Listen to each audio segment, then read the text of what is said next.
My name is Elowen Pierce. I am 32 years old, and I still remember how every sound in the conference room seemed to amplify when my boss Nathaniel pointed at me. Everyone here is valuable to this company, except the failure in marketing. The declaration hung between us like a physical presence while 30 colleagues turned to stare. Their laughter bubbled up, some nervous, others genuinely amused. Each chuckle another needle under my skin. 5 years I'd given to this company. 5 years of arriving before the morning light touched the windows and leaving when security did their final rounds. I sat motionless, my professional smile frozen in place as Nathaniel continued discussing quarterly projections as if he hadn't just publicly decimated me. The presentation slides blurred before my eyes, but I refused to blink. Blinking meant tears, and I wouldn't give him that satisfaction, not when I'd already given him everything else. Before I tell you what happened next, could you please take a moment to think about a time when someone took credit for your hard work, or when you were made to feel small in front of others?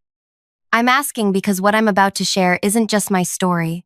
It's about what happens when people underestimate those they step on to climb higher. What you're about to hear changed not just my career, but my understanding of power itself. I never planned to work at Altitude Marketing Solutions. Fresh out of business school with a marketing degree and ambitious dreams, I'd aimed for the creative agencies downtown.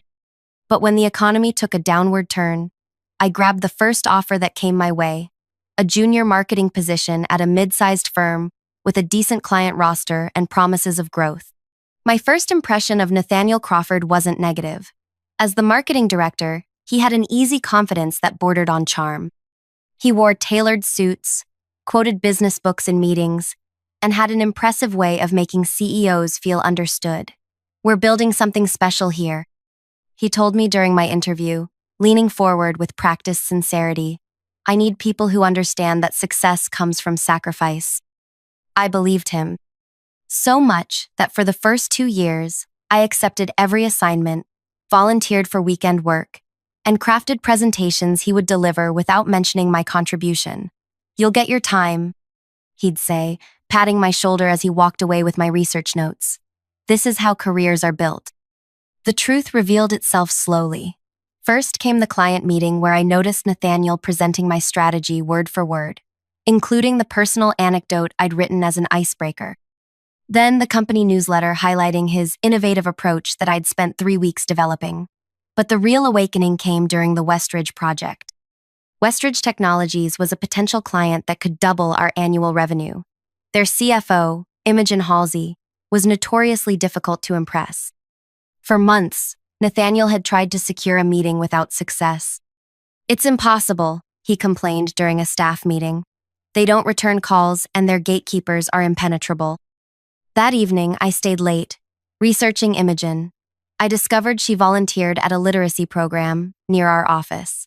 The next week, I signed up as a volunteer too. We sorted books side by side for 3 hours before business came up naturally in conversation.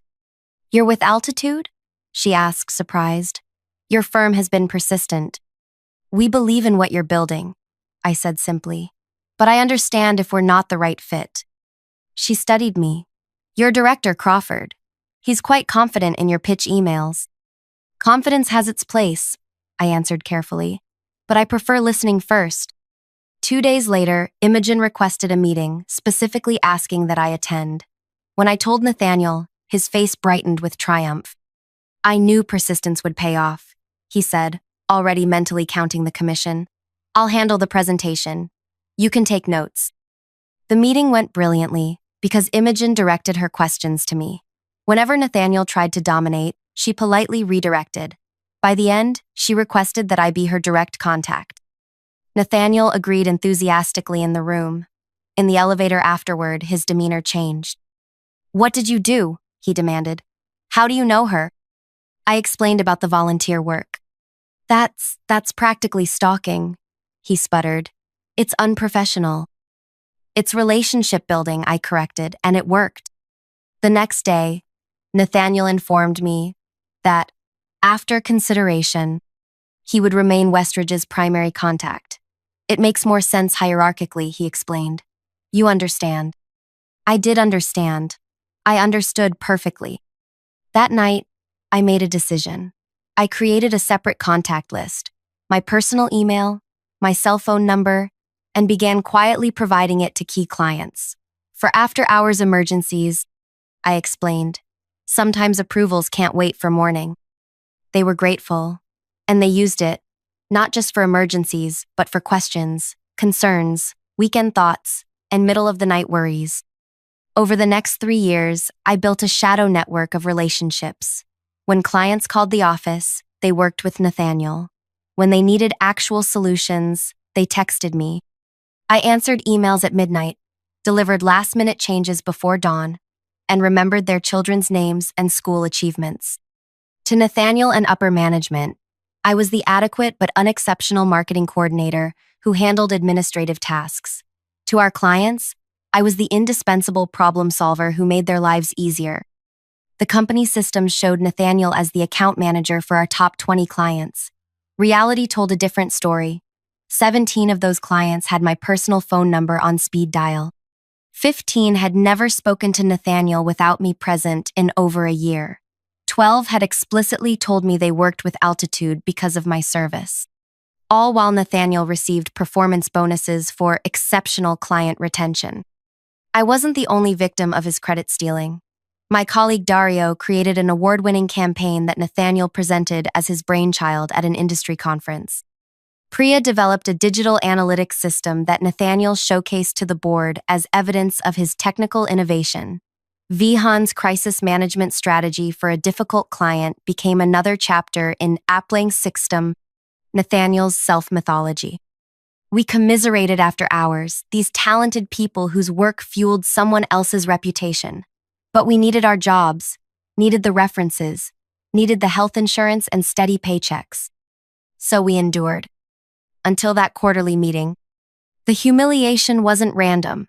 Earlier that week, we had lost a potential client, the only presentation I hadn't helped Nathaniel prepare because I was managing a crisis for our largest account. The potential client had asked technical questions Nathaniel couldn't answer.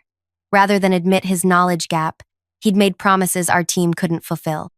When I learned about these promises, I sent a private email suggesting we clarify our capabilities before contracts were signed. The client ultimately went with a competitor, citing concerns about transparency. Nathaniel needed a scapegoat. I became the failure in marketing. As my colleagues' laughter faded and Nathaniel continued his presentation, something crystallized within me. Not rage, something colder and more focused. I reached into my bag and removed a slim blue folder I'd prepared months earlier, never quite believing I would use it. Inside was evidence of what I actually contributed. Emails from clients praising my work, texts requesting my help specifically, and most damning written statements from our top accounts confirming they worked with Altitude because of their relationship with me. I rose slowly, interrupting Nathaniel mid-sentence. The room quieted as I walked to the front, placed the folder precisely in the center of the conference table and said, "For the board's review." Then I walked out. My hands trembled as I gathered my personal items. A plant, a framed degree, a sweater I kept for cold days. I didn't take my laptop or phone. Those belonged to the company. I had backups of important information elsewhere. I made it to the parking lot before I heard hurried footsteps behind me. "Elowen, wait!" I turned to see Vivienne Okafor, our CEO, clutching the blue folder and trying to catch her breath. At 57, with 2 decades of executive experience, she rarely showed anything but composed control. Now she looked genuinely alarmed. "You can't just leave," she said. "I believe I can," I replied. "My employment contract requires 2 weeks' notice, which I'm happy to provide in writing." "That's not," she took a deep breath. "You've just shown me that you personally control relationships with clients representing over 80% of our annual revenue. We need to discuss this." I looked at her directly. "Now you want to talk? After I've been publicly humiliated? After 5 years of watching my work become someone else's accomplishment?" "I didn't know," she said quietly. "You didn't want to know," I corrected. "Nathaniel delivers results. No one questioned how." She didn't deny it. "Come back inside. Not to the meeting, to my office. Please. I considered walking away. Part of me wanted the satisfaction of leaving them to discover just how dependent they'd become on someone they'd undervalued for years. But the wiser part knew that scorched earth rarely grows new opportunities. 30 minutes, I agreed. Vivienne's office occupied the corner of our floor, with windows overlooking the city. I'd been there exactly twice, once during my initial interview and once when I received a standard 3-year service award. She closed the door and took a seat, not behind her desk, but in one of the visitor chairs beside me. I've spent the last 10 minutes reading client emails about you, she said, tapping the folder. Imogen Halsey from Westridge says she would follow you to any agency. The Corrington Group apparently consults you before making marketing decisions. Not us. You specifically. 8 different clients refer to you as their actual account manager. She looked up. How did this happen without anyone noticing? People see what they expect to see, I said. You expected Nathaniel to be successful because he fits your image of success. You expected me to be forgettable because I don't demand attention. That's a significant blind spot on my part, she admitted. It's a common one. Vivienne studied me with new interest. What do you want, Elowen? A promotion? Nathaniel's job? Name it. I hadn't prepared for this question. I'd imagined walking away, perhaps with a settlement agreement to keep client information confidential. I hadn't considered that I might be given a choice. I want recognition, I said finally. Not just for me. For everyone whose work builds this company while others take credit. I want a client service model that values relationships over personalities. I want transparency in who actually handles accounts and compensation that reflects that reality. That's ambitious, she noted. So is controlling 85% of your client relationships while being called a failure in marketing, I countered. She acknowledged this with a slight nod. What specifically would this restructuring look like? For the next 20 minutes, I outlined a vision I hadn't realized I'd been developing for years. Account teams with clearly defined roles and visible contributions. Compensation tied directly to client feedback and retention. Internal systems that tracked actual client interactions rather than title-based assumptions. And Nathaniel? She asked when I finished. That depends on whether he's willing to work within a system based on accountability rather than appearance, I said. Vivienne was silent for a long moment.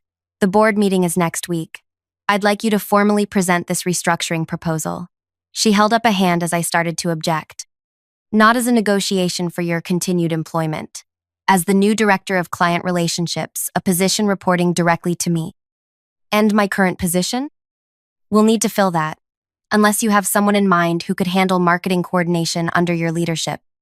The image of Nathaniel relegated to administrative support flashed through my mind. It had a certain poetic justice. I'll think about it, I said. 1 week, Vivienne agreed. No announcements until after the board meeting. In the meantime, she hesitated. How do we handle the situation downstairs? I considered this. Tell them I've taken the rest of the day for personal reasons. Nothing more until decisions are finalized. She stood, extending her hand. Thank you for not simply walking away, Elowen. It would have been justified but devastating for the company. I shook her hand. I'm not doing it for the company. I'm doing it for the people who deserve better. Walking out of the building for the second time that day felt different. The weight of decision now rested with me, not with those who had underestimated me for years. If you're enjoying this story so far, please take a moment to like this video and subscribe to our channel. Click the bell icon for notifications because the revenge that's coming next is something you won't want to miss. Every like helps others find this story too, especially those who might need to hear that sometimes the quietest person in the room is the one you should worry about most. The 7 days that followed were strangely quiet. I returned to work the next morning to find curious glances but no direct questions. Nathaniel avoided me entirely. Whether from embarrassment or strategy, I couldn't tell. I performed my usual tasks while mentally preparing for the board presentation that would either transform the company or end my time there. On the 3rd day, Dario caught me alone in the break room. What happened after you walked out? He asked, keeping his voice low. Everyone's talking, but nobody knows anything. Nothing's decided yet, I answered truthfully. He studied me for a moment. Whatever you're planning, I'm with you. We all are. Me, Priya, Vihan, everyone who's watched their work become someone else's victory lap. His support touched me more than I expected. Thank you. That means more than you know. At home each night, I refined my presentation, anticipating every possible objection. I created financial projections showing how my proposed restructuring would increase retention rates and expand existing accounts. I documented case studies of similar models in other industries. I prepared responses to the inevitable concerns about disrupting established client relationships. But my most important preparation had nothing to do with slideshows or spreadsheets. It involved personal calls to our top 15 clients, explaining that changes might be coming and gauging their reactions. Without exception, they expressed the same sentiment. They wanted to continue working with me, regardless of my title or the company structure. The night before the board meeting, Vivienne called me. "Are you ready?" she asked without preamble. "Yes," I said simply. "Nathaniel requested to make a counter-presentation," she informed me. I approved it. My stomach tightened. "I see.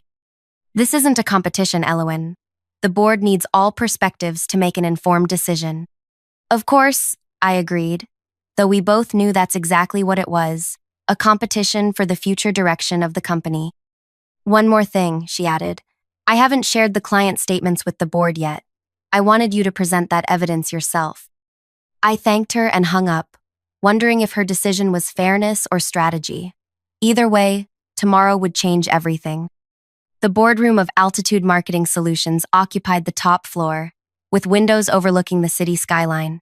10 people sat around a gleaming table, 8 board members, plus Vivienne and the company legal counsel. Nathaniel was already there when I arrived, his expression unreadable. Vivienne made brief introductions, then turned to me. "Ms. Pierce has proposed a restructuring of our client service model. Given her unique perspective on our client relationships, the board has agreed to hear her proposal." I connected my laptop to the presentation system, took a deep breath, and began. For the past 5 years, I've observed a fundamental disconnect between how we present ourselves to clients and how we actually serve them. I started. This disconnect creates vulnerability in our business model and undervalues our most important asset, the relationships that drive client retention. For the next 20 minutes, I outlined my vision. I described how account managers actually functioned versus how they were recognized. I presented data showing correlation between client satisfaction and their access to consistent support personnel regardless of those personnel's titles. I demonstrated how our current system created bottlenecks, miscommunication, and unnecessary hierarchy. Then came the moment of truth. To illustrate the reality of our current client relationships, I've provided each of you with a folder containing communications between myself and our top 20 clients over the past year. The board members opened their folders, expressions shifting from polite interest to focused concern as they reviewed emails, text messages, and written statements from the companies that formed the backbone of our revenue. "As you can see," I continued, "these clients believe they're working with me as their primary contact, despite our internal systems listing others in that role. This isn't about individual achievement. It's about acknowledging the actual relationships that drive our business and restructuring to strengthen rather than obscure them." When I finished, the silence felt electric. Board Chairman Elias Montgomery was the first to speak. "This is enlightening," he said carefully, "and concerning. Mr. Crawford, your response?" Nathaniel stood smoothly, adjusting his tie. His presentation showed remarkable adaptation. He'd clearly prepared for a different conversation, but had adjusted his approach after hearing mine. "Ms. Pierce raises valid points about our client service model," he began, surprising me with his apparent agreement. However, her interpretation overlooks key factors. He clicked to his first slide, a chart showing client acquisition rates. "While relationship management is important, acquisition drives growth. Our current structure allows specialized roles, visionaries who bring clients in, and support staff who maintain day-to-day communication." The distinction wasn't subtle. In his framework, he was the visionary, and I was merely support staff. "Furthermore," he continued, "restructuring creates unnecessary risk. Clients value stability. They appreciate knowing a director oversees their account, even if they sometimes communicate with coordinators for routine matters. His presentation continued in this vein, acknowledging my points while reframing them to preserve the hierarchy that benefited him. It was skillfully done, and I could see several board members nodding along. When he finished, Chairman Montgomery thanked us both and asked us to wait outside while the board deliberated. In the hallway, Nathaniel and I stood awkwardly distanced from each other. "Nothing personal," he said after a minute of silence. "This is business." I looked at him directly. "Everything about business is personal, Nathaniel. That's what you never understood." Before he could respond, we were called back in. The board members sat with more serious expressions than before. Chairman Montgomery addressed us. "We've reviewed both presentations and the supporting evidence. This situation reveals significant oversight in how we've managed client relationships." He turned to me. "Ms. Pierce, your documentation of client communications is compelling. It suggests a level of relationship dependency that poses both opportunity and risk for the company." He shifted toward Nathaniel. "Mr. Crawford, your points about stability and specialized roles have merit, but cannot outweigh the reality of who our clients actually trust with their business." Vivienne took over. "The board has approved a modified version of Ms. Pierce's restructuring proposal, effective immediately. We'll create a new client relationship department under Elowen's direction, with transparent attribution of account responsibilities and compensation adjusted accordingly." I maintained my professional composure, but inside, validation surged through me. "Additionally," she continued, "we're implementing a full audit of all client accounts to accurately document who manages each relationship. This will require a temporary reassignment of some personnel until the audit is complete." She turned to Nathaniel. "Mr. Crawford, your experience in presentation and acquisition remains valuable. You'll transition to new business development, focusing exclusively on bringing in new clients.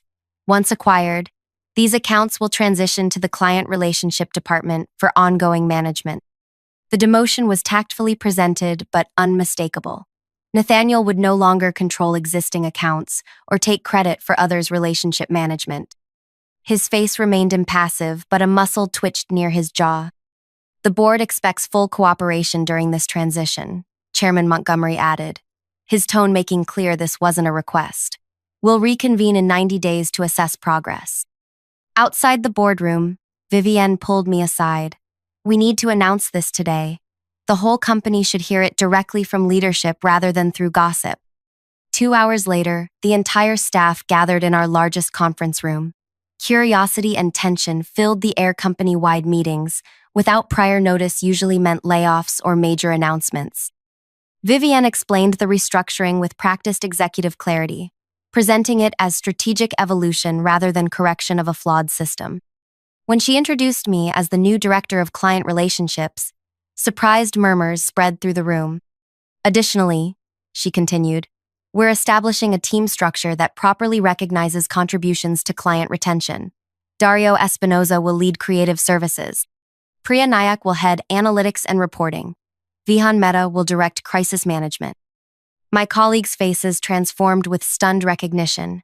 All the people whose work had been claimed by others were suddenly being elevated. Across the room, Nathaniel sat with a rigid smile, his new title noticeably absent from the announcement. Vivienne concluded with practiced optimism about our future, then opened the floor for questions. The first came from Lena in accounting.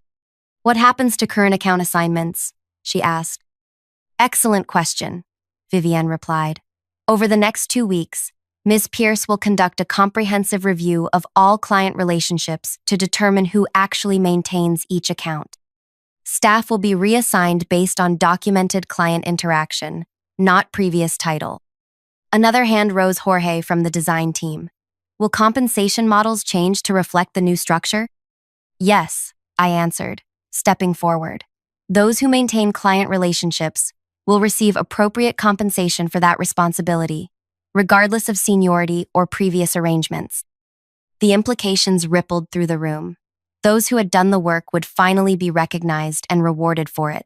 Those who had claimed credit would lose both status and financial benefit. As the meeting dispersed, I felt the weight of 30 different reactions. Some colleagues approached with congratulations. Others observed cautiously from a distance, calculating how these changes might affect them. Nathaniel disappeared immediately. The transformation that followed wasn't easy. Restructuring never is, especially when it challenges established power dynamics. The first week brought resistance from those who benefited from the old system. Two senior managers threatened to quit rather than have their actual client contributions evaluated. One followed through. The other reconsidered when a major client specifically requested to continue working with his junior associate instead of him.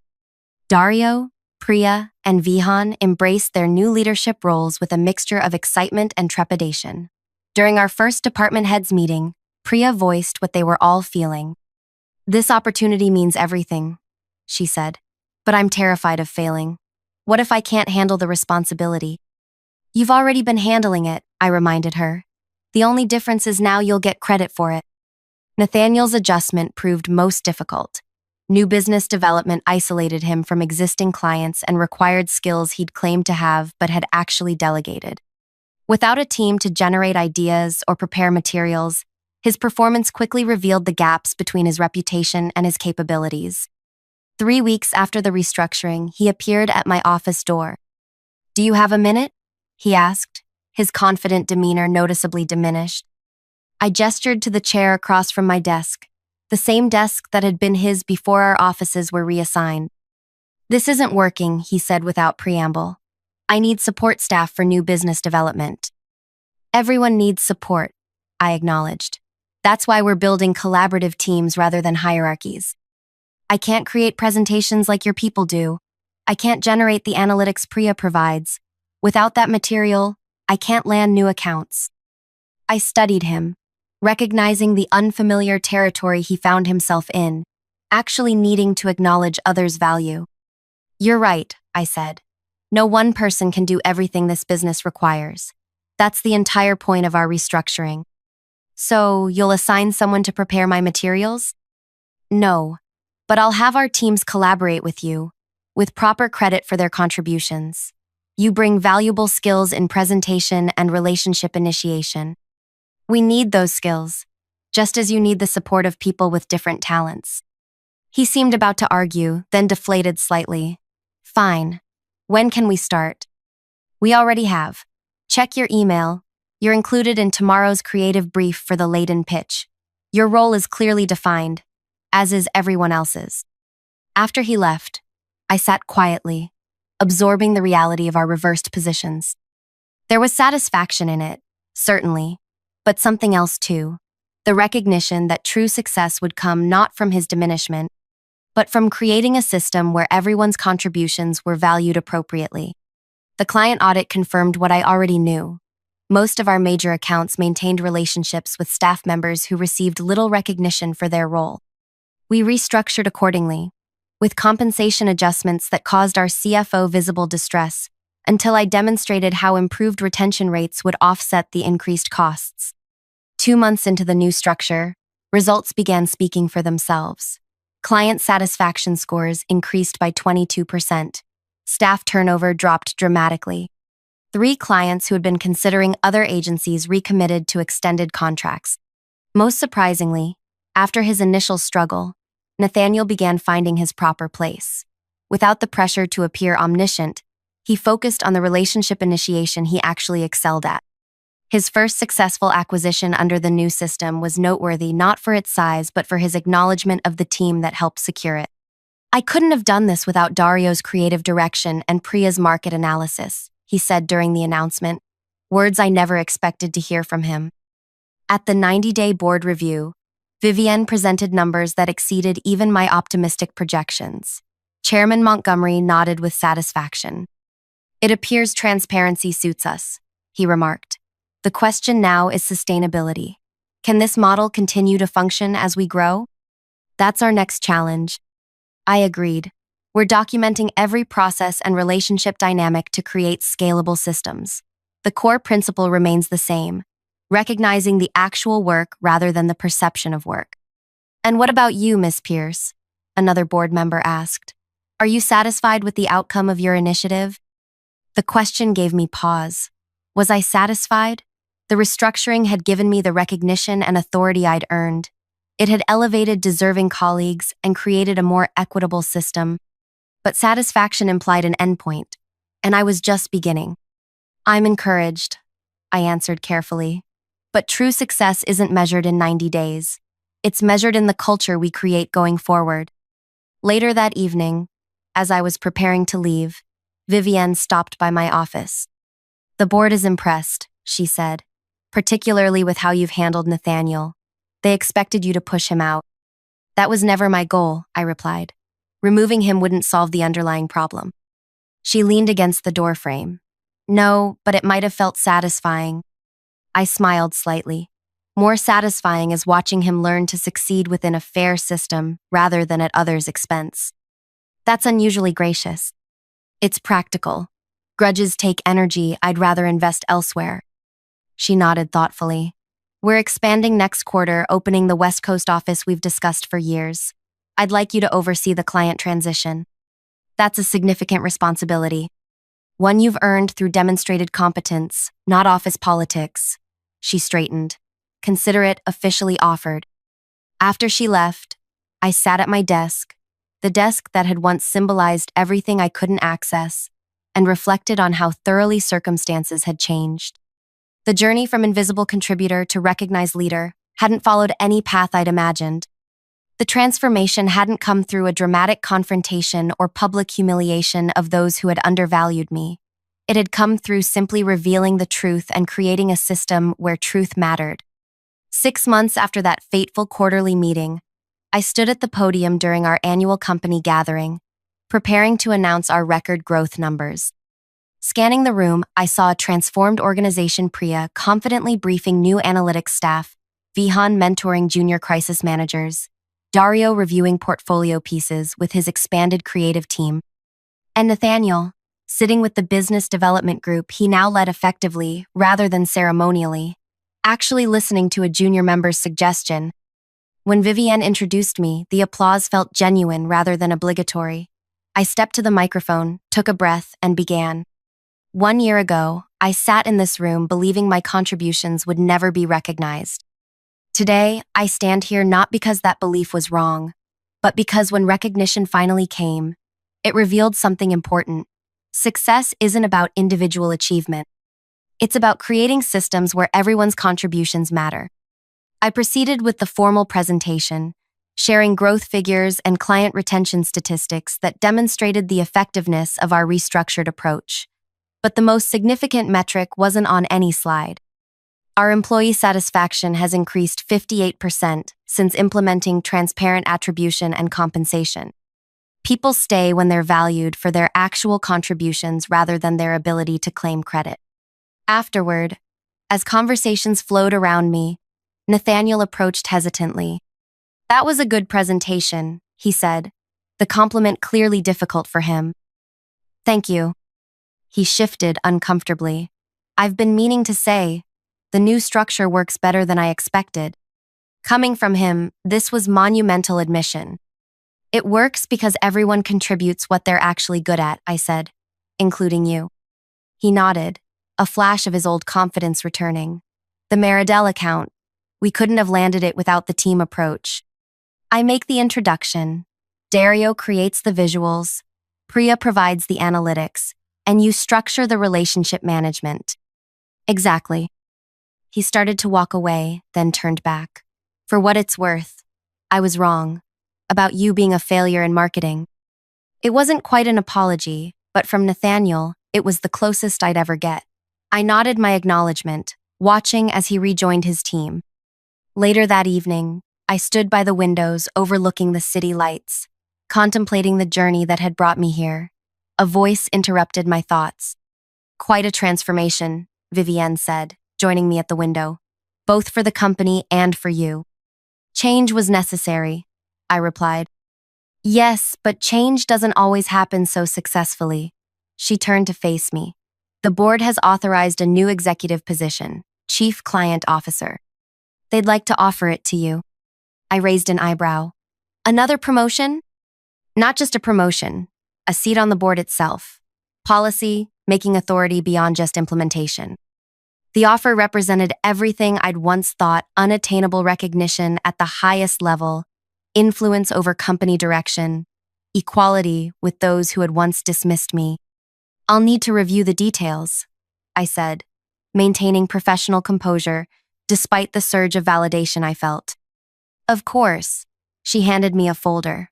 "Review it this weekend. We'll talk Monday." As she walked away, I opened the folder and saw the compensation figure triple my current salary, plus equity options and performance bonuses. Material recognition to match the professional acknowledgement. My phone buzzed with a text from Dario. "Heard the news from Vivienne. Celebration dinner tomorrow?" I smiled and replied affirmatively, then returned to watching the city lights. The greatest revenge against those who underestimate you isn't to destroy them. It's to create something so undeniably successful that they're forced to recognize their misjudgment, and then to include them in that success on fair terms. The company flourished not because I won and Nathaniel lost, but because we created a system where winning wasn't zero-sum, where credit went where it belonged, where value was measured by contribution rather than position. If you've ever been underestimated, overlooked, or had your work claimed by someone else, I hope this story resonates with you. The path to recognition isn't always confrontation. Sometimes it's about quietly documenting your value until the evidence becomes undeniable. It's about building authentic relationships that matter more than organizational charts. Have you experienced something similar in your workplace? Or found a way to claim recognition for your contributions? Share your story in the comments below. Your experience might be exactly what someone else needs to hear right now. Don't forget to subscribe for more real stories about workplace dynamics and professional growth, because sometimes the most powerful thing we can do is simply recognize ourselves, even when others don't.